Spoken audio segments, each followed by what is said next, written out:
신약 성경에서 유일한 역사서 하면 사도행전인데, 사도행전이 어떤 책이냐? 이름 그대로 사도들의 초대교회 행적을 기록한 책이라 그렇게 정의할 수 있어요. 우리가 1장부터 12장까지는 베드로라고 하는 아주 큰 영적인 거목이 등단해서 하나님의 역사를 어떻게 이루어가는가, 그런 스토리를 담담하게 기술하고 있고, 또 13장부터는 바울이라고 하는 영계의 거선이 바톤을 탁 받아서 전도여행 1차, 2차, 3차 그런 역사를 이렇게 잘 기술해 주고 있습니다. 그래서 여러분이 사도행전 28장까지 쭉 읽어보면 정말 역동적이고 원더풀하고 스릴이 있고 그 감동적이고 공상과학 영화보다도 더 스릴이 있는 것 같아요. 훨씬 더 동화적이고 훨씬 더 초과학적, 아주 초월적인 이야기를 다루고 있는 책이 사도행전이 아닌가 생각합니다. 예를 들어서 펜타코스터인 오순절 성령 강림 사건 하나 보십시오. 오순절 날 마가다락방에 120문도가 모여서 주의 이름 앞에 합당한 신앙 고백을 하며 간절히, 여러분 요엘서가 말한 성령의 강림을 간구할 때에 오순절을 지키러 온 여러분 예루살렘에 와 있던 천하각국의 많은 유대인들이, 그러니까 BC 586년 바벨론 포로로 잡혀가서 흩어졌던 메대와 바벨론과 그리고 소아시아와 시리아와 알렉산드리아, 이탈리아, 그리스, 이집트 등등 여러분 천하각국에 흩어졌던 15개 나라 이상 사람들이 모였다가 성령이 충만한데 성령이 말하게 하심을 따라 방언하니까 15개국 언어로 들려지는 것이에요. 이게 가능합니까? 아무리 의학을 잘한다 하더라도 15개국 언어를 한다는 것은 어려운 것입니다. 이 성령의 역사예요. 그다가 나면서부터 안전병이 된 자, 병력이 깊어요. 너무 어려운, 이미 도저히 의학적으로 접근이 불가능한 안전병이를 베드로가 우리를 보라, 그리고는 내게 있는 것은 언각음 없지만 나사렛 예수 이름을 네게 주노니 일어나 걸으라. 그리고 손을 잡을 때에 발목이 힘을 얻고 걷고 뛰고 성전 바깥에 인생의 성전 안에 들어오고 자학하고 여러분 우울해하던 그 사람이 기뻐 뛰며 주님 찬송하는 위대한 사건이 일어나게 돼요. 그것뿐입니까? 복음을 전하던 사도 베드로가 투옥이 됐어요. 그럴 때 예루살렘 공동체가 그를 위하여 간절히 빌었어요. 하나님 앞에 간구하고 기도할 때에 옥문이 여러분 열릴 뿐만 아니라 옥토가 지진이 일어나는 거예요. 창구가 풀어지고요, 깊이 잠들었던 베드로를 옆구리에서 일어나라고 깨워요. 여러분 그 놀라운 기적의 역사들, 그게 뭐예요? 하나님의 역사 아닙니까? 그리고 여러분께서 사도행전을 이야기할 때 어떤 이미지가 떠오르시나요? 여러분 주제를 정하라고 한다면 사도행전의 주제를 어떻게 정하실 수 있다고 생각하십니까? 예를 들면 성령 행전이라 그렇게 정하시겠습니까? 아니면 교회 태동이라, 아니면 교회 성장 확장사라, 아니면 기적 이야기라, 어떤 이야기로 하시겠습니까? 어떤 주제로 정하시겠습니까? 어떤 관점에서 보느냐에 따라서 다 일리가 있고 우리가 존중할 수 있겠지만, 저는 사도행전 28장을 쭉 읽으면서 이 서퍼링이라고 하는 고난이라는 주제를 생각했습니다. 십자가의 고난이었어요. 복음 때문에 당하는 고통이었습니다. 예수 믿는 일 한 가지 때문에 메가톤급 이 환난과 시련 역경이 닥쳐오는데 상상이 불허할 만큼 너무 어려운 거예요. 개인의 삶이 깨지고 무너지고 박살날 뿐 아니고 가정 공동체가 완전히 무너지게 되는 것이, 교회가 완전히 핍박의 소용돌이 속에 휘말리게 되는 것이죠. 빛이 비치면 어둠의 저항이 일어나듯 복음운동이 일어날 때, 생명운동이 일어날 때, 하나님 나라를 선포할 때 여러분 마귀가 가만두지 않고 총공세, 공격을 한 것입니다. 여러분 그러므로 우리가 사도행전을 통해서 얻는 교훈은 건강한 교회, 또 성숙한 믿음을 가진 곳에는 반드시 저항이 있다는 것, 반드시 고난이 있다는 것이. 여러분 의롭게 산다는 것이 뭡니까? 핍박받는 것입니다. 고난받는 것입니다. 여러분, 복음과 함께 고난을 받으라, 성경적인 것이. 아무든지 나를 따르거든 자기를 부인하고 자기 십자가를 지고 나를 쫓을 것입니다. 그런 것이. 여러분, 건강한 신앙을 가진 곳에는 반드시 고난이 따른다. 반드시 십자가 어려움이 있다는 것이죠. 이것이 영적인 교훈이고 성경이 주는 교훈이라고 하는 것입니다. 오늘 본문 1절에도 보면 그날에 예루살렘에 있는 교회에 큰 박해가 있어 사도 외에는 다 유대와 사마리아 모든 땅으로 흩어지니라 그랬어요. 여기 여러분, 그날이 어떤 날입니까? 그날이 뭐예요? 여러분, 최초의 순교자 스데반이 죽임을 당한 그날이에요. 사울이 거기 현장 지휘관이에요. 지휘관. 그날에 여러분, 이 스데반이 죽던 그날 이리떼가 피맛을 보고 난 뒤에 미쳐서 날뛰는 것이, 기독교인은 마구 체포하고 구금하고 죽이고 때리고 모든 것을 빼앗는 것이에요. 그럴 때 사도 외에는 다 흩어졌다는 것이, 유대로 흩어지고 사마리아로 흩어지고 모든 것으로 흩어지고, 이것도 주님의 뜻일 수 있어요. 흩어져서 하나님의 복음이 확산되라고 그 고난 놓치지. 예루살렘 교회가 성령 충만하지, 말씀 충만하지, 은혜 충만하지, 믿을 충만하지, 날마다 모여서 기도하지. 이건 맨날 모여가지고 자기들끼리만 너무 좋아하니까 이거 안 되겠다는 거예요. 모이는 교회도 중요하지만 흩어지는 교회도 중요하다는 걸 아셨던 하나님이 예루살렘 교회를 치셨는지도 모르겠어요. 그런데 놀라운 것은 예루살렘 교회, 초대교회에 비박이 나고 환란이 왔을 때 이 큰 박해 현장에서 흩어졌던 모든 그리스도인들이 흩어진 장소에서 주눅들지 않고 위축되지 않고 용기 백배하고 당당했다고 하시는 것이에요. 예수 믿다가 당하는 그 고통을 부끄러워하지 않고 오히려 하나님께 감사하고 내 안에 그리스도의 흔적, 십자가의 이 스티그마를 가지게 된 것에 대하여 오히려 찬송했다고 하는, 내가 이 신앙을 지키다가 복음을 지키다가 이 고난을 당하는 거 감사하다. 여러분, 그 예루살렘 그 초대 교인들은요 복음을 부끄러워하지 않았어요. 예수님 때문에 당하는 고통과 주님 때문에 당하는 어려움을 오히려 감사하고 자랑스럽게 생각하고 오히려 감사 찬송했던 것입니다. 그뿐만 아니라 더 나아가서 두루 흩어졌던 동서남북 사방 지역에서 복음을 두루 전파했다고 성경은 증언하고 있습니다. 오늘은 그 중에 한 사람 이야기를 저는 시작하려고 합니다. 그 사람의 이름을 빌립이라고 부릅니다. 여러분이 아시는 대로 빌립 집사가 어떤 집사입니까? 초대교회에 7 집사 가운데 한 분인데 그때는 집사 선발 기준이 아주 까다로웠어요. 성령이 충만해야 되며 믿음이 견고해야 되며 지혜가 출중해야 되며, 그리고 세상 사람들에게 평가를 받을 때에 평판이 좋은 칭찬받는 사람 가운데 7을 뽑은 것입니다. 7을. 그러니까 하나님과의 관계도 바로 되어 있지만은 수평적으로 사람과의 관계에서도 인정받는 균형 잡힌 그리스도인, 건강한 믿음을 가진 그리스도인이 누구냐? 빌립 집사였어요. 이 빌립 집사님도 이제 핍박이 왔을 때 흩어져서 어디로 갔느냐? 사마리아로 내려가. 사마리아. 여러분, 사마리아가 어떤 곳입니까? 이스라엘의 수도이지만 영적인 불모지예요. 첨단의 과학이 있고 첨단의 지성이 있고 첨단의 물질과 문화와 교육이 있는 도시, 그 사마리아 성에 갔는데 거기는 헤롯의 법정이 있지만 올림픽 경기장이 있고, 그러니까 이 쾌락이 있고 첨단의 내재 문화가 발달된 곳이에요. 그런데 여러분, 이스라엘 나라 유대인들과 사마리아 사람들과의 관계는 원수관계, 앙숙관계.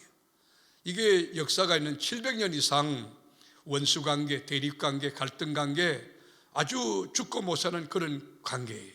마치 개와 고양이가 만나면 어른거리고 물고 뜯고 싸우듯이 유대인들은, 순수 혈통을 중시하는 유대인들은 혼혈 정책에 의해서 어쩔 수 없는 상황에서 이제 결혼할 수밖에 없었던 그 사마리아 사람을 인간 취급하지 않고 짐승 취급을 했던 것입니다. 거기에 빌립 집사가 들어간 것입니다. 여러분께 묻습니다. 기독교가 어떤 종교일까요? 벽을 허무는 종교예요. 유대인과 사마리아인의 벽을 헐고, 그리고 의인과 죄인의 벽을 헐고, 남자와 여자, 노인과 또 어린아이, 아프리카와 아시아 국경의 벽을 허는 종교가 우리 기독교인 것입니다. 빌립 집사님이 복음을 들고 가서 하나님의 말씀, 십자가의 비밀, 이 복음을 전파할 때 많은 사람들에게 붙어있던 귀신들이 막 떠나가기 시작했어요. 그리고 거꾸러지기 시작하고, 모든 병자가 낫기 시작하고, 영적인 어둠들이 막 떠나가고, 중학의 결박이 끊어지고, 그리고 그 성이 큰 기쁨이 있는 성이 되었어요. 여러분, 이렇게 성령이 충만한 빌립 집사가 이 복음을 두루 전가하고 날마다 영적 전쟁에서 승리해 갈 때에 하나님의 성령이 나타나 명령했습니다. 너는 일어나서 남쪽으로 향해 가라. 우리 주님이 빌립 집사에게 명령했어요. 남쪽이 어디입니까? 예루살렘에서 가사로 내려가는 광야길이에요. 예루살렘에 사람이 많은 곳이 아니고 유대 광야로 나아가라. 드라이한 사막 한복판으로 나아가라. 풀 한 폭이 없는 사막으로 나아가라. 하나님의 성령이 명령했어요. 그 가는 길도 여러분 100km 이상이니까 굉장히 먼 길이에요. 요즘처럼 교통수단이 발달돼서 비행기라든지 또는 자동차를 타고 가면 100km 정도는 멀지 않은 길이라고 생각할 수 있을지 모르지만, 그 당시 상황에서 100km는 굉장히 먼 거리였어요. 여러분 같으면 어떤 태도를 취하겠습니까? 유대 광야로 나아가라. 하나님의 성령이 할 때, 아니 거긴 사람도 없는데요, 저에게 영혼 구원하는 거, 생명운동을 일으키라고 명령하신다면 사람이 많은 곳에 나를 가라고 해야지 왜 광야로 나가라고 하십니까? 그러지 않겠습니까? 그러나 하나님의 사람 빌립은요 순종했습니다. 하나님의 성령이 예루살렘에서 가사로 가는 광야로 가라 아멘 하고 순종했어요. 이렇게 순종하고 가보니까 하나님이 어떻게 준비하느냐 하면, 에티오피아 여왕 간다기의 국고 맡은 고위 공직자가 기다리고 있는 것이 피부색이 까만 아프리카의 흑인이었습니다. 이방인이었어요. 이디오피아라고 하는 그 나라의 국고를 맡은 재무장관, 왕실의 보물과 국가의 재산을 총괄하는 고위직의 한 사람이 기다리고 있었습니다. 이 사람이 예루살렘에 하나님 앞에 예배하러 올라왔다가 이사야서를 읽는데 이사야서 말씀이 도저히 이해가 안 되는 거예요. 이 이디오피아의 여러분 네시가 읽었던 이사야 말씀이 어디입니까? 이사야 53장 우리 7절부터 다 같이 읽겠습니다. 그가 곤욕을 당하여 괴로울 때에도 그의 입을 열지 아니하였으며 마치 도수장으로 끌려가는 어린 양과 털 깎는 자 앞에서 잠잠한 양같이 그의 입을 열지 아니하였도다. 그는 곤욕과 신문을 당하고 끌려갔으나 그 세대 중에 누가 생각하기를 그가 살아있는 자들의 땅에서 끊어짐은 마땅히 형벌받은 내 백성의 허물 때문이라 하였으리요. 여러분, 이 이사야가 너무 궁금했어요. 이 선지자의 글이 누구를 가리킴인가?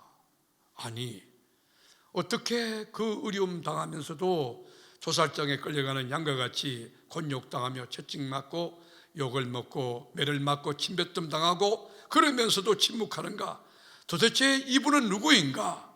퀘스천 마크가 컸어요. 너무 답답한 거예요. 도대체 이 사람이 누구이기에 조살장에 끌려가는 양같이 침묵하는가? 이렇게 억울할 텐데 이 불법하고 부당한 상황에서 왜 침묵하고 있는가? 그럴 때에 하나님이 빌립에게 병거로 나아가라고 하시죠. 병거로 나아가라.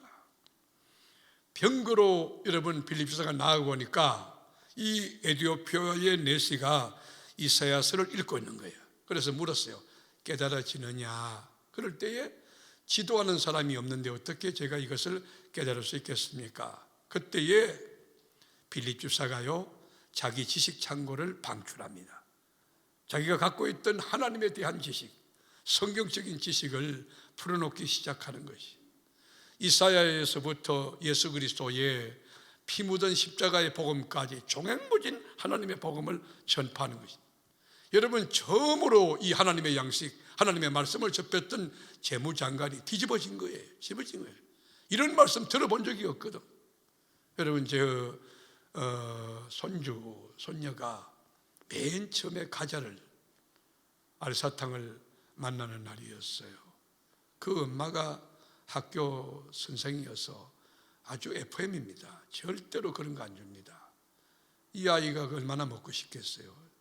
내가 과자를 몰래 하나 줬어요. 입에 딱 넣자마자 동공이 달라요. 눈을 확 뜨죠.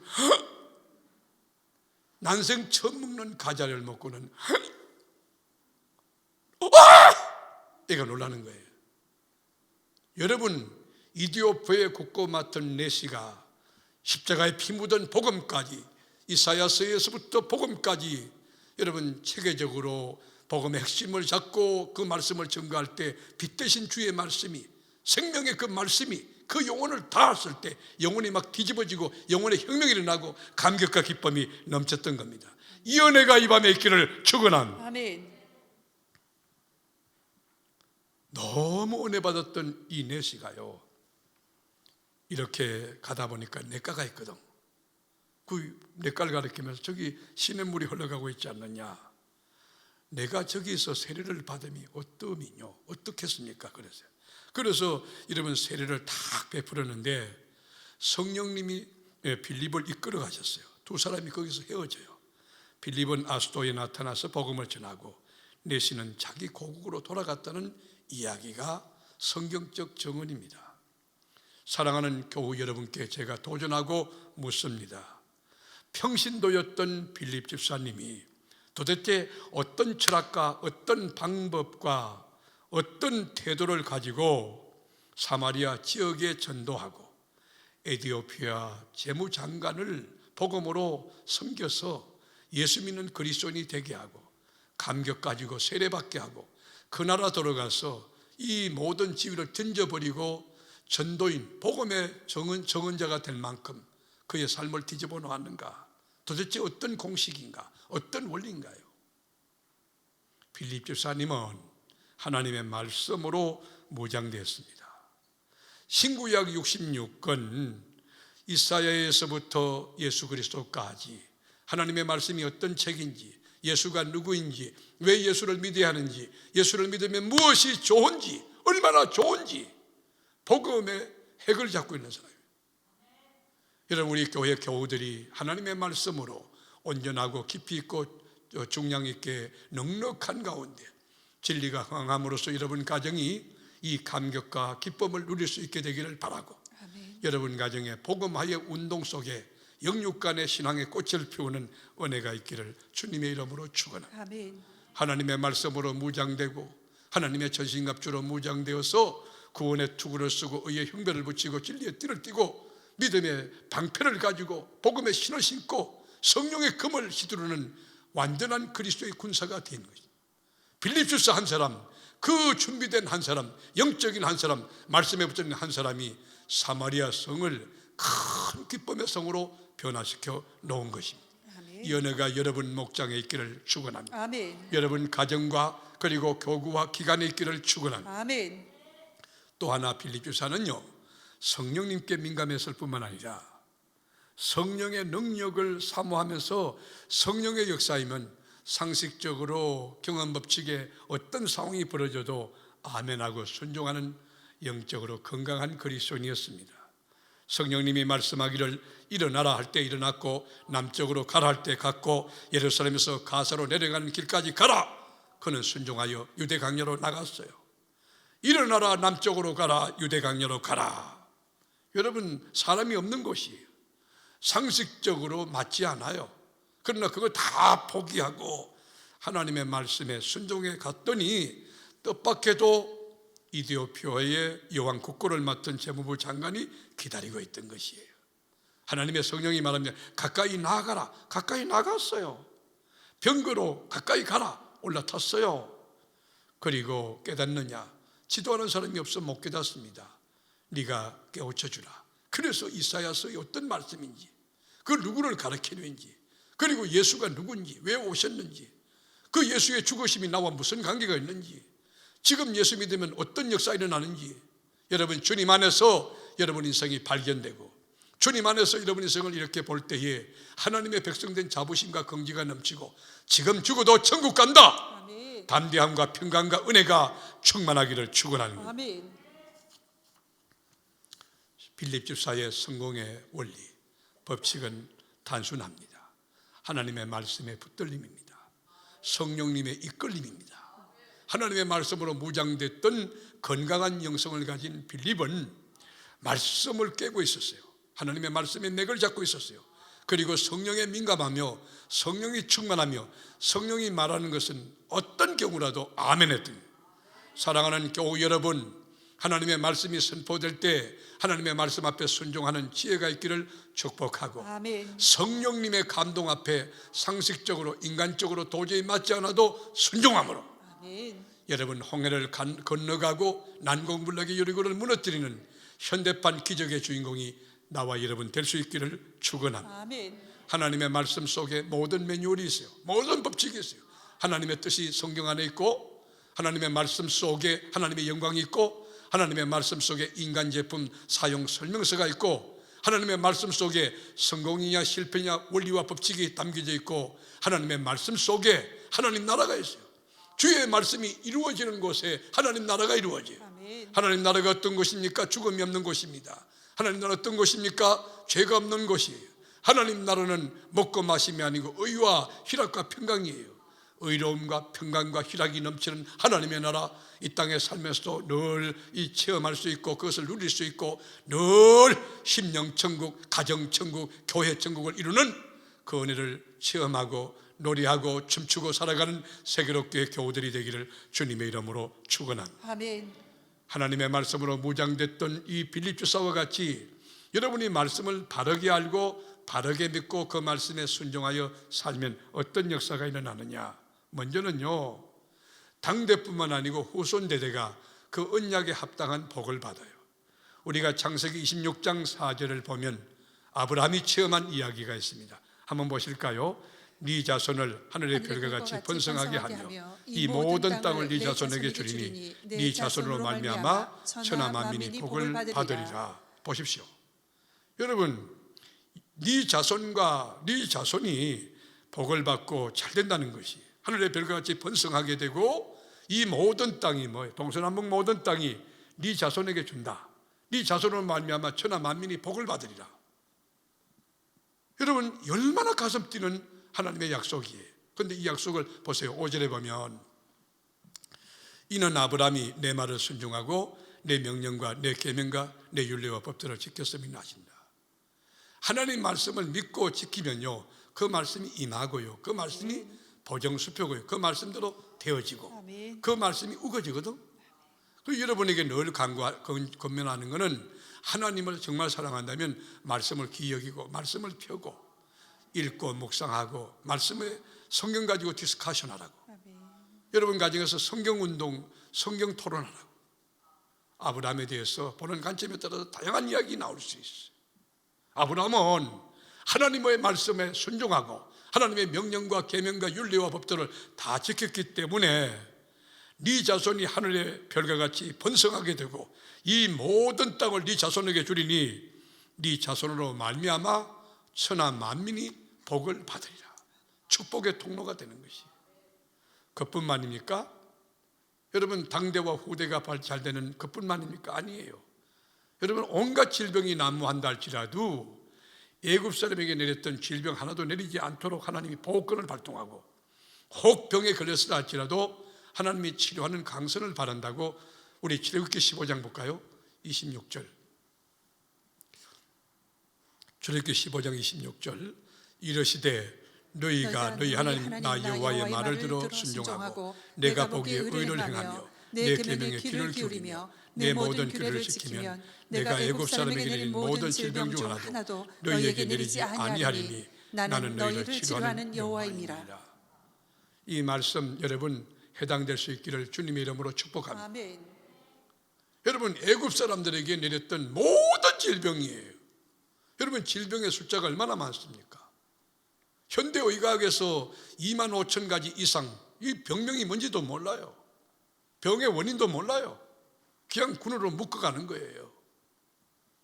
여러분, 신종 코로나19 이 바이러스, 여러분 지금 치료 백신 발견 못 하잖아요. 의료진들이 얼마나 수고합니까? 얼마나 고생합니까? 정말 자랑스럽죠.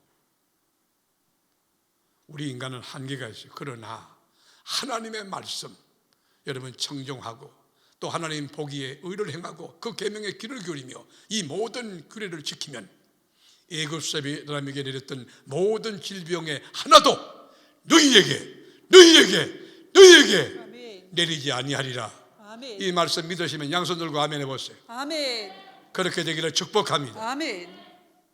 하나님이 하시는 거예요. 하나님이.